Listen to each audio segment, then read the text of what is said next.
Estudo Bíblico 6.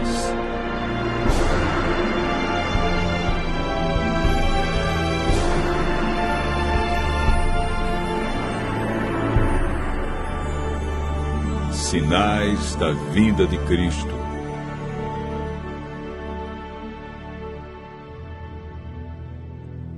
Estando com os discípulos no Monte das Oliveiras, Jesus ouviu deles a seguinte pergunta: que sinal haverá da tua vinda e da consumação do século? O mestre, então, enumerou vários sinais indicadores do seu retorno à terra. Alguns sinais destes apresentados tiveram cumprimento inicialmente em Jerusalém e serviram como maquete ilustrativa dos acontecimentos do fim. Outros sinais, porém, estão se cumprindo agora, em nossos dias. Todos os dias lemos e ouvimos nos jornais, rádio e televisão inúmeros acontecimentos. São várias as tragédias: terremotos, chacinas, roubo, enganos, crianças abandonadas, doenças, fome, guerras. O que diz a Bíblia sobre esses acontecimentos?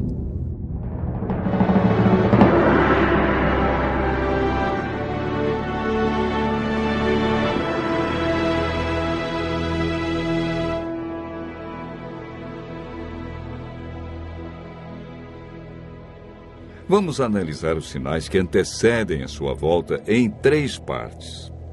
Primeiro, os sinais no mundo social.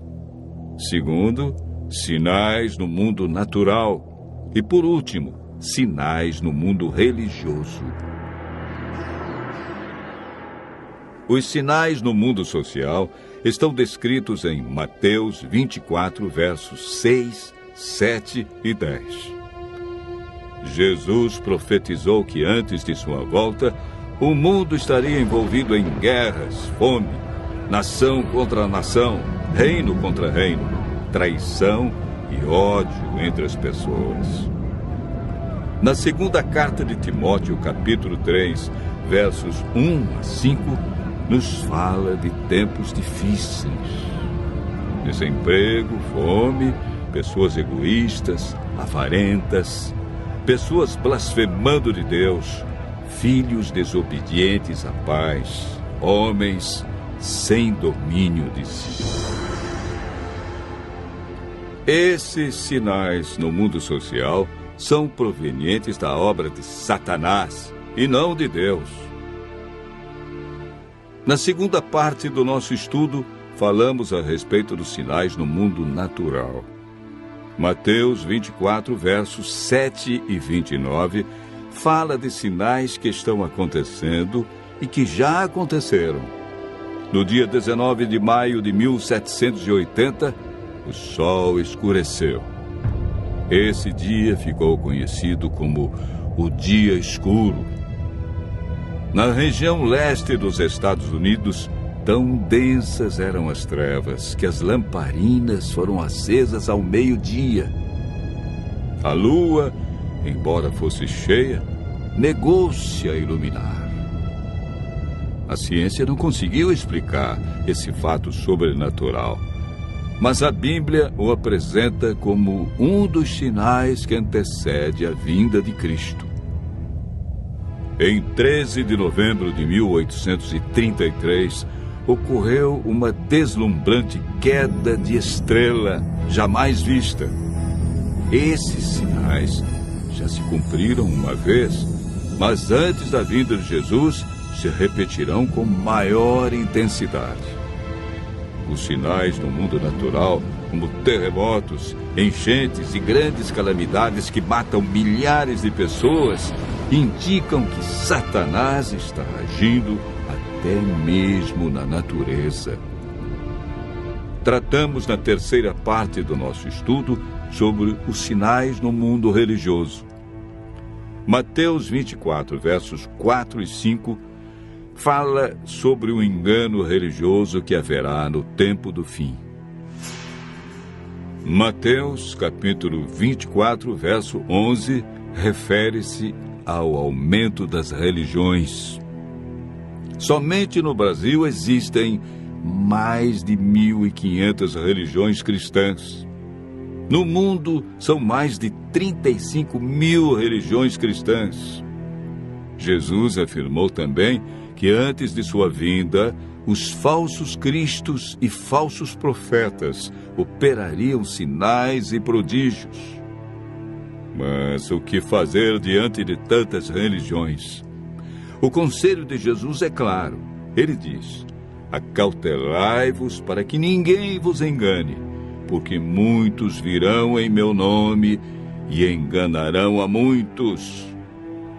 Segundo Pedro 2, versos 1 a 3, fala da atitude de líderes religiosos que são movidos pela ambição e acabam usando a religião, a Bíblia, milagres e o nome de Deus para explorar as pessoas que os procuram em busca de curas, sinais e prodígios.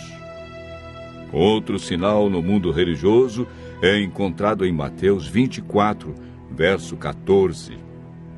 Apresenta o sinal de Deus que indica que o fim realmente chegou. Esse sinal é a pregação do Evangelho do Reino em todo o mundo. O apóstolo Paulo nos fala em Gálatas, capítulo 1, verso 6, de um outro evangelho que parece ser bíblico, mas não é. Esse evangelho é o falso evangelho de Satanás, pois este sabe que pouco tempo lhe resta e está empenhado em difundir os seus terríveis enganos. O que devemos fazer para não sermos enganados diante de tantas religiões? Em 1 João, capítulo 4, verso 1, encontramos a resposta.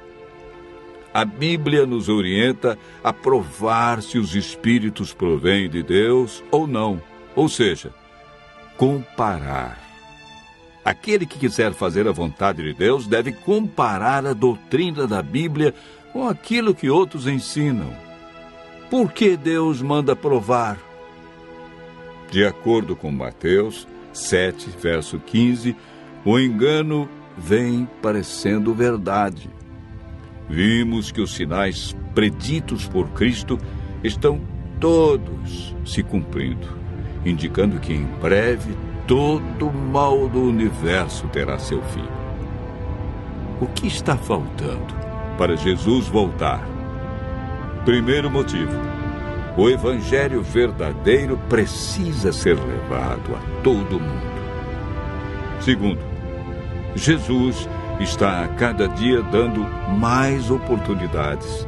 Ele é paciente e espera uma decisão de cada um de nós ao lado da verdade. Lucas 21, verso 28, declara que, ao começarem estas coisas a suceder, exultai e erguei a vossa cabeça, porque a vossa redenção se aproxima. Continue ouvindo a voz de Deus. Em breve, vamos contemplar Jesus vindo sobre as nuvens do céu com poder e grande glória.